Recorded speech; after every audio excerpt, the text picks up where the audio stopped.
See, what I found, what most people do is when most people get communicated to, like if you come to most people and say, I'm concerned about this, or I need your help, or worse, you screwed up here, what most people do is either deny it, or they justify it and saying, well, it wasn't my fault, or they blame you for it. They turn around and say, it's your fault, you didn't communicate it strongly enough. Do any one of these three approaches really work? See, most of us in life, we just want somebody to take responsibility. If they take responsibility, we won't be hard on them at all. It's just like, do you remember years ago when Richard Nixon did not take any responsibility for Watergate? How many years did people stay upset with him? Or Ronald Reagan for the first, almost 6 months to a year after the Iran-Contra affair, till finally he got on national television and said, I didn't make the decisions, but I am captain of the ship. I am responsible. And all the heat came off of him. Or John F. Kennedy, who did it immediately after the Bay of the Pigs, where he got up and said, you know what? I'm responsible. We screwed up.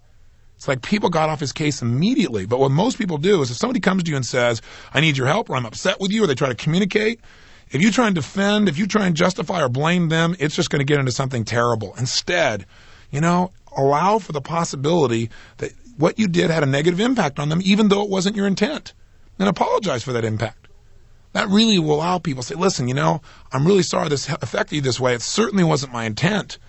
Let me tell you what I'd be willing to do to make it work for you because I'm committed to supporting you. People can hear that. That's all part of answering this question. How can I communicate in a way that really empowers my relationship? Communicate what you need by asking for clarification and asking for help. And here's the final question. Question number 7. And by the way, this is one of my favorite questions in life. I ask this all the time. It's the foundation to really staying happy in your life and finding value in anything. And that is, what's great about this? I ask myself, what's really great about this situation? I thought, well, what's great about it is, sometimes my brain goes, nothing. But I said, well, what could be great about this if I wanted something to be great about it? And my brain said, what's great about this is I developed a whole other technology all because of this challenge. All because of this situation, I developed something that was much better than what I had asked somebody to transcribe the night before.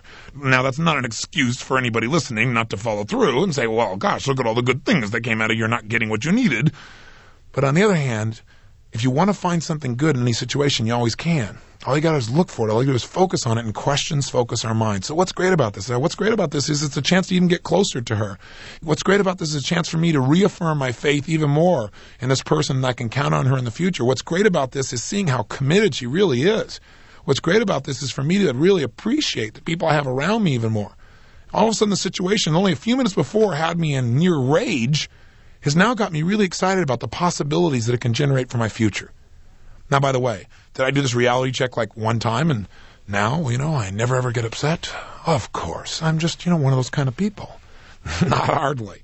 Like everybody else, things happen. And when they happen, sometimes I get upset. My upset is always about what?